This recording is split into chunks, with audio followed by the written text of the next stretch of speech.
Asking, will Donald Trump be able to get a better deal with Iran than his predecessor Barack Obama?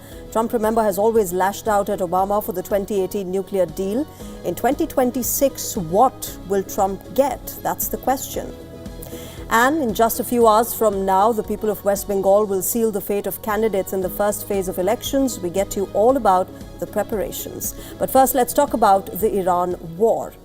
American President Donald Trump has unilaterally extended the truce with Iran. Remember, after 40 days of war and 14 days of ceasefire, Trump is yet to deliver on his promise of a, quote, better deal that would force Iran to abandon its nuclear ambition forever. Now, Washington's quest for a nuclear deal with Iran is not new. Former U.S. President Barack Obama brokered an agreement with Tehran back in July 2015. This deal was officially called the Joint Comprehensive Plan of Action, or the JCPOA. Under this agreement, Iran pledged to reduce enriched uranium stockpiles, limit centrifuges, and allow intense international oversight. But all of these restrictions had a timeline of 1 decade. In search of a better deal, Donald Trump pulled the U.S. out of the JCPOA in 2018. He called it the worst deal ever. In fact, the Republican leader is now running into the same fundamental hurdle that once faced Obama. Cut to April 2026, Iran's insistence on reserving the right to enrich uranium, the demand of sanction relief, and the release of frozen assets still remains in place. Donald Trump's principal criticism of the JCPOA was Obama releasing $1.7 billion for Iran and putting an expiry date on this deal. But he's also mulling the possibility of unfreezing $20 billion, which are locked up in banks around the world due to sanctions. Hours before unilaterally announcing the extension of the ceasefire, Trump said that the deal with Iran will be far better than the JCPOA. However, the U.S. president fell short of providing an explanation of what this future deal would look like. Donald Trump has issued multiple last warnings to Iran, but his deadlines have failed to deter Tehran. In fact, not just on nuclear weapons, Iran remains firm on its missile program and the support for its so-called axis of resistance. The only pressure point that remains in place is the naval blockade of Iranian ports. But it is a double-edged sword. The blockade of Hormuz hurts Iran as much as it hurts American allies in the region. In short, we're currently in a no peace, no war zone. Trump is politically in a tight spot and maneuvering out of Iran war with a deal that would require him to make concessions, maybe the same ones that Barack Obama had made over a decade ago.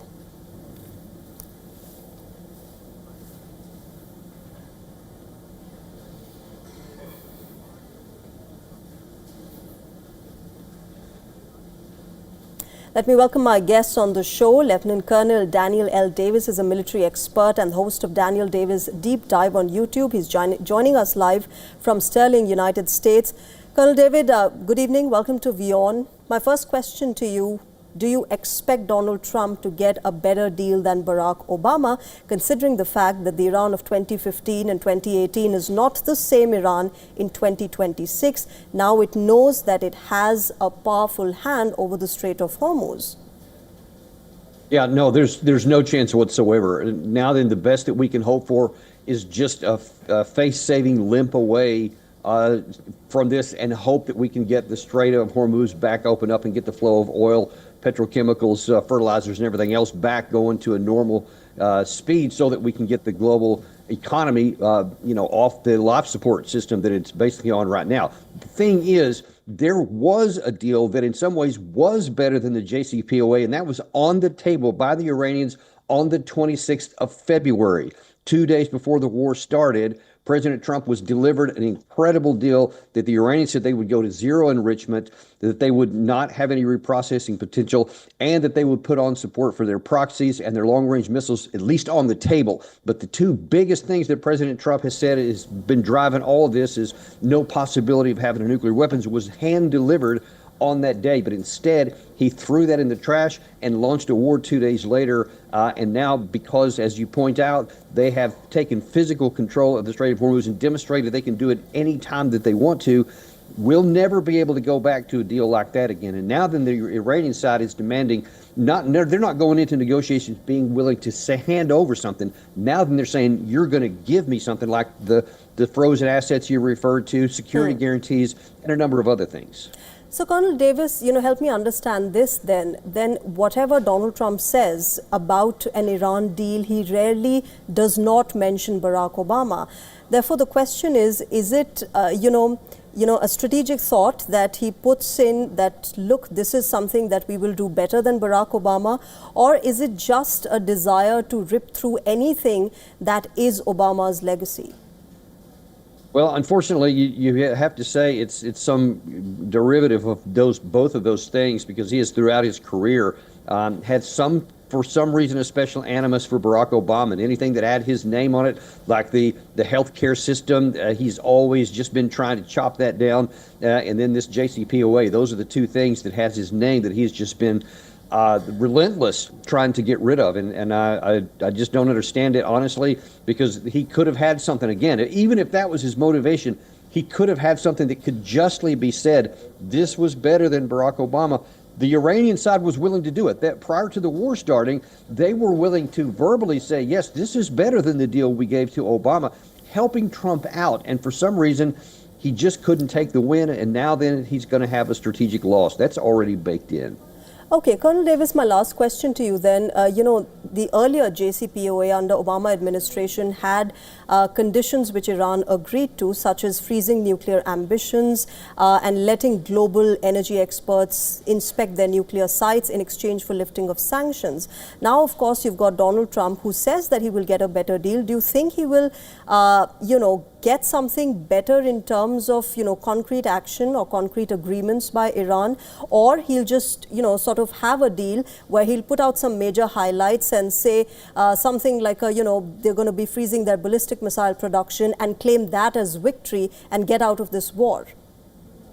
Well, listen, at this point, I don't think that that's even on the table. I don't think that the Iranian side will agree to anything like that. In fact, just this morning, just within the last few hours, they've been pretty defiant on their claims. They're saying, hey, we're not even going to come to the table until you lift your blockade, number one. And then number two, our national sovereignty on the reprocessed material, on the enrichment capacity, those are non-negotiable. So those aren't even on the table anymore. And the missiles are definitely not on the table. So right now they're saying, hey, you come to the table to give me something and then we'll talk. And that's very much different than anything President Trump has done before. And I don't know how we're going to get out of this one. All right, let's wait and see how this moves forward. Colonel Daniel Davis, thanks very much for joining us on WION and sharing your perspective. Always my pleasure. All right, with that, let's also get you another update from America. The high-stakes political showdown is underway in the United States. Remember, Donald Trump's electoral prospects in the upcoming midterm elections in November have suffered a major setback now. Voters in Virginia have approved a controversial referendum to redraw the congressional districts. Now, this could, hand the Democrats up to 4 additional seats in the U.S. House of Representatives after the midterm elections. This decision, in fact, is being seen as a major development in the escalating redistricting battle between the Democrats and the Republicans ahead of the midterm elections. Democrats say that this move is a necessary response to Republican-led efforts in states like Texas, North Carolina, and Ohio, where new maps have been drawn to favor the red camp. I think what the administration is trying to do is very unfair. So I think it's important to vote yes on this to make sure that the elections are fair. But Republicans are calling the referendum a power grab and warning that it could make Virginia one of the most gerrymandered states in the country. Legal challenges are already underway, with key cases expected to be heard by the state's Supreme Court in the coming days. Remember, Virginia's 11 House seats are split, with 6 held by the Democrats and 5 by the Republicans. But under the proposed new map, Democrats could gain a significant edge in as many as 10 districts, potentially shifting the balance of power in Washington. This also comes as Donald Trump's approval ratings are in a downward trajectory. A new survey from the Associated Press Nork Center for Public Affairs Research indicates that approval of Trump's handling of the economy has declined. The poll also indicates that dissatisfaction is not limited to overall economic management, but it extends to specific concerns such as the cost of living and financial stability. Concerns about job security and wage growth appear to be contributing as well to the sentiment. The US president is currently stuck in the Iran war. This, coupled with low approval ratings and partisan map making, could prove to be the ultimate storm for Donald Trump.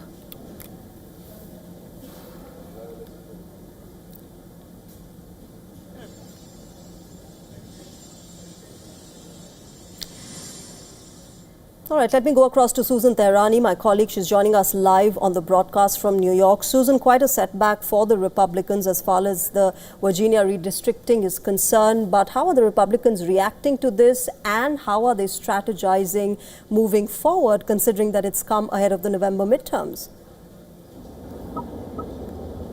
Yeah, absolutely. And many believe that Republicans have no one to blame but themselves for this, for starting this battle in Texas initially and redistricting those Texas maps before redistricting was due to happen prematurely. And now the Democrats are fighting back. Now, there is still some leeway for the Republicans. There is hope that they're planning on doing this in Florida and they may gain some seats and offset what happened in Virginia. But there's no indication that this battle is going to stop, and you may see redistricting in all 50 states to the benefit of the Democrats, not to mention the fact that usually the party in power really doesn't have an advantage in the House of Representatives in the midterm elections, and the House almost always switches to the other party. So they're at a lot of disadvantage here for the Republicans, but perhaps they are putting some hope in that Supreme Court ruling that you mentioned. We might get an answer as early as today, where they're going to really create a political earthquake to the Voting Rights Act. Maybe that will move in favor of the Republicans. But even Republicans themselves are saying this is a battle you started. You're either going to finish it strong or you're going to be shellacked, for lack of a better term, in November. All right, so all eyes on the Supreme Court. We'll touch base with you, Susan, as and when that happens. Thanks very much for joining us for the latest. All right, with that, let's shift our focus. Amid the fragile ceasefire between Iran and the United States, the role of Trump's son-in-law, Jared Kushner, who has been part of the American negotiating team, has increasingly come under question.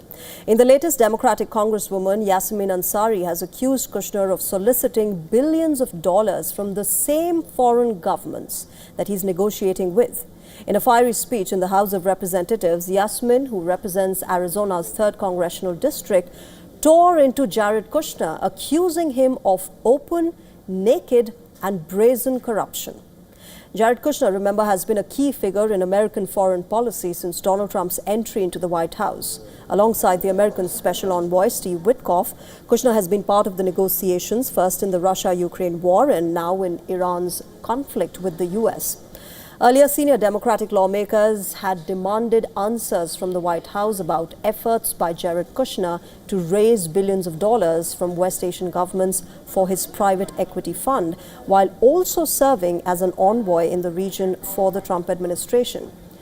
However, remember, this is not the first time that Kushner's business activities and political access have been questioned by the Democrats. In 2018, during Trump's first term, Democrats had demanded investigations into Kushner's financial ties with the Saudis.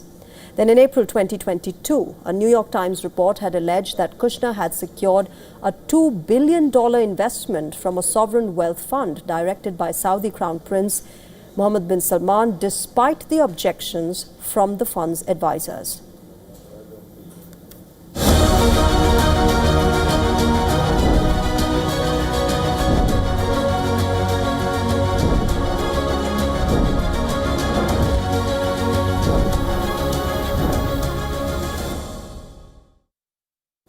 West Bengal is heading for a high-octane poll battle. We're officially into the silence period for 152 constituencies which are going to polls tomorrow. That's the 23rd of April. The multipolar contest, remember, involves the ruling Trinamool Congress, the Bharatiya Janata Party, and the Congress as well as the Communists.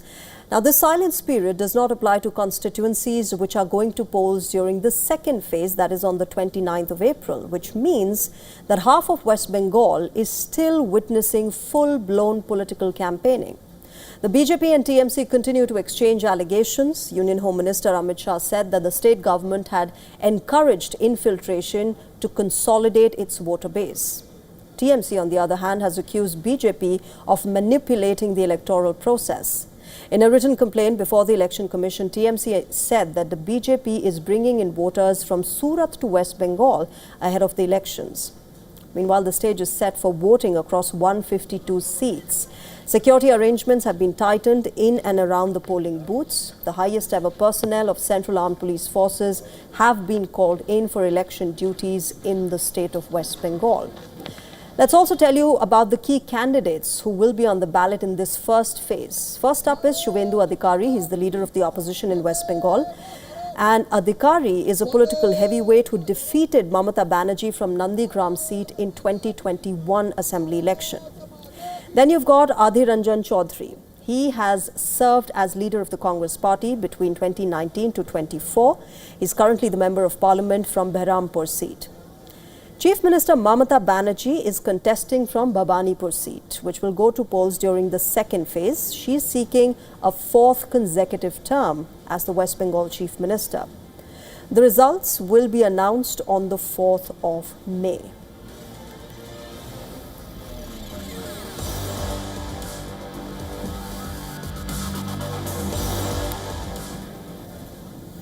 All right, shifting our focus now, a dramatic moment from Mumbai has now gone viral as a woman commuter confronted Maharashtra's BJP minister Girish Mahajan after the Bharatiya Janata Party had organized what it called Jan Akrosh March, led to a major traffic jam. Now, this march was organized in support of the women's reservation in Parliament in the constituency of Shiv Sena UBT MLA Aditya Thackeray. On your screen will be this video from the incident. Watch how this woman tells the minister to get out of the public place and clear the roads. In fact, the police presence at the spot also drew criticism, with some alleging that officers remained passive instead of clearing the traffic during this protest. मैदान में जाके बोलिए traffic को रोकते नहीं okay get out of here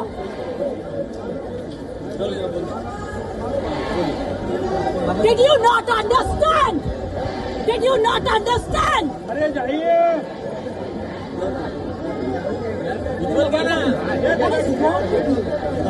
No, what is wrong with you? There are hundreds of people waiting. There is an empty ground there. There is an empty ground. Yes. Get out of here.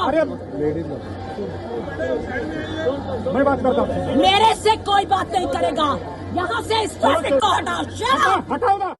Now, Girish Mahajan said that the woman's language was inappropriate, but he also added that he's apologized to the woman and claimed that the road was cleared within 10 minutes.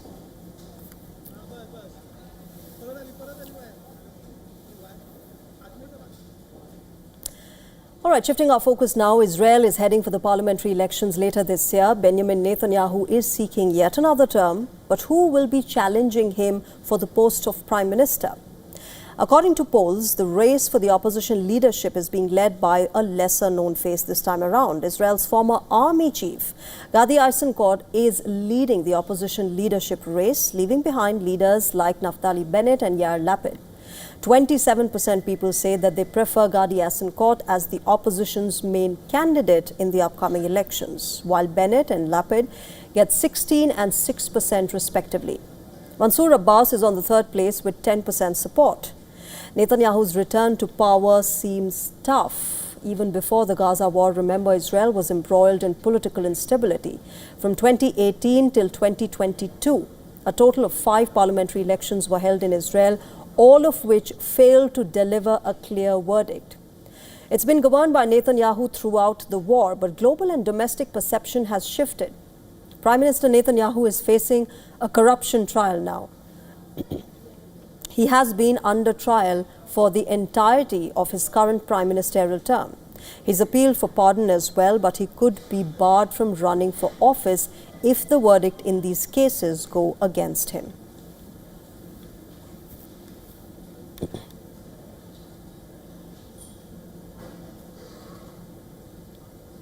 And shifting our focus now to Venezuela, where a prison riot in the country has killed 5 people.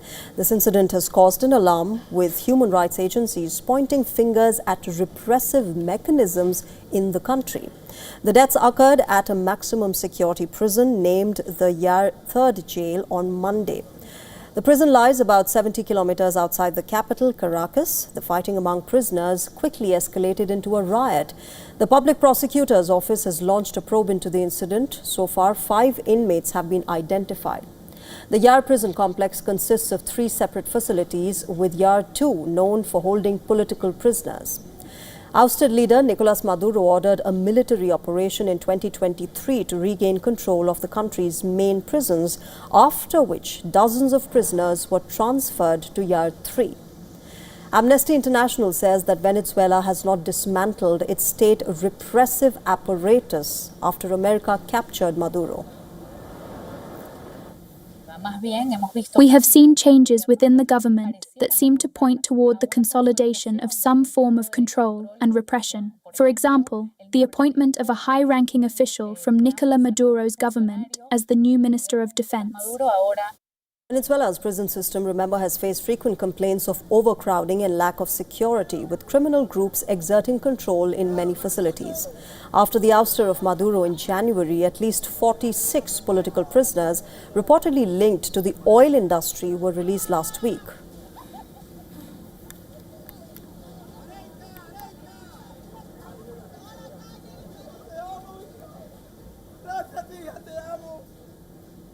Peru is witnessing an electoral turmoil. Hours before the head of Peru's electoral panel was supposed to be questioned by prosecutors, Piero Corvetto resigned from his post. In a letter addressed to the National Jury of Elections, Corvetto said, and I quote him here, "I hope that my resignation contributes to fostering a climate of greater confidence in the elections." Now, his resignation was accepted unanimously by the panel.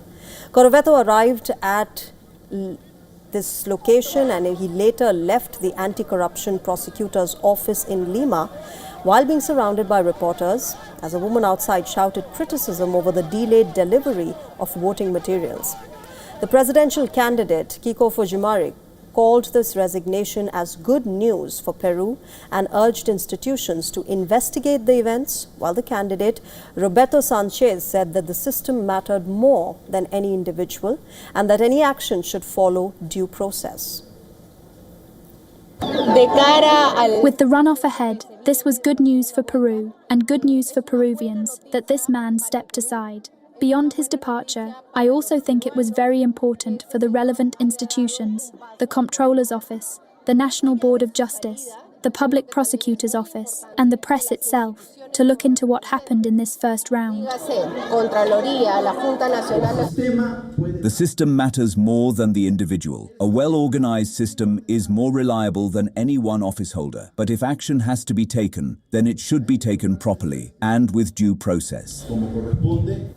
Peruvians went to the polls on the 12th of April to choose their 9th president in a decade, with the election dominated by voter anger at a political establishment seen as corrupt and ineffectual in the face of surging crime. 9 days after voting began, the counting has been delayed and currently faces legal challenges. With nearly 94% of the vote counted, none of the dozens of candidates was close to garnering an outright majority, which was needed for victory.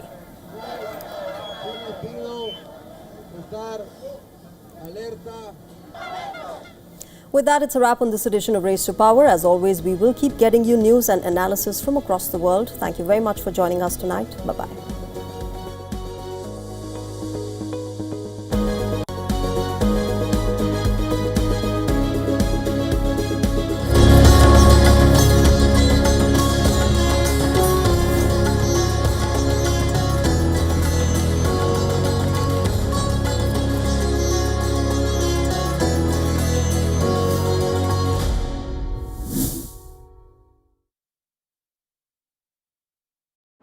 Five states, one powerful voice. From Tamil Nadu to West Bengal.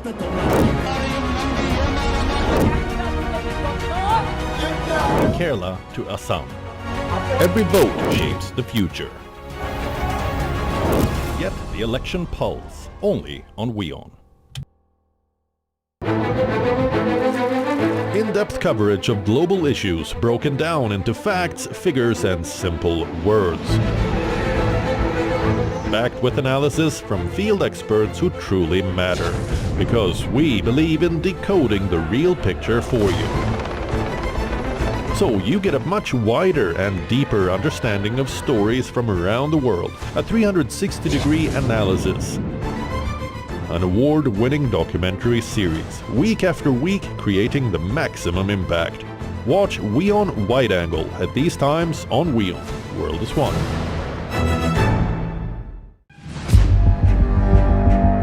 Where darkness hides behind every corner.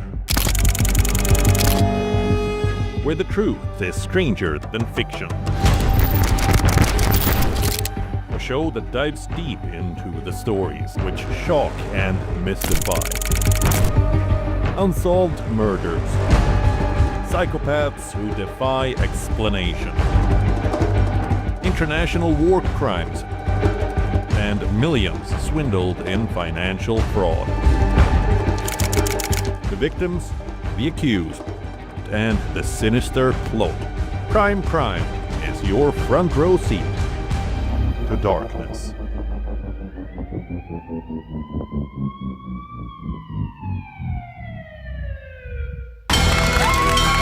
From the bustling trading floors of Wall Street to the vibrant exchanges of Asian stock markets, WION breaks it down for you to make sense of what's happening, as we reveal the key factors behind events, strategic battles, and the game-changing business decisions that shape the world.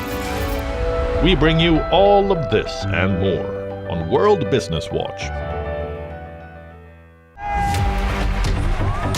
Campaigns, elections, alliances, controversies, and power play. Stories that analyze global and domestic politics. A dedicated show with varied perspectives, expert take, citizens' voices, detailed ground reports, and in-depth coverage from political corridors of the world. This is Race to Power, only on WION. In this rapidly changing world, is your health keeping pace? Best practices and breakthroughs, busting the hype with real insights. The timeless power of yoga and ancient healing. Good food, good mood. Small steps, big impact. Your health matters. Only on WION World is One. Because nothing matters more. WION, India's global voice. The channel that brings you the biggest stories from across the world through India's lens. Now available in more than 190 countries worldwide. Because we believe that the world is one. Watch us in Africa, Europe, USA and Canada, South America, Asia Pacific, Middle East and North African regions. Also available on these digital platforms across the world. WION. World is One.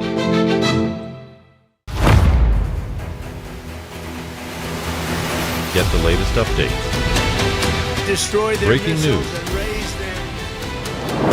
Credible, clear, continuous.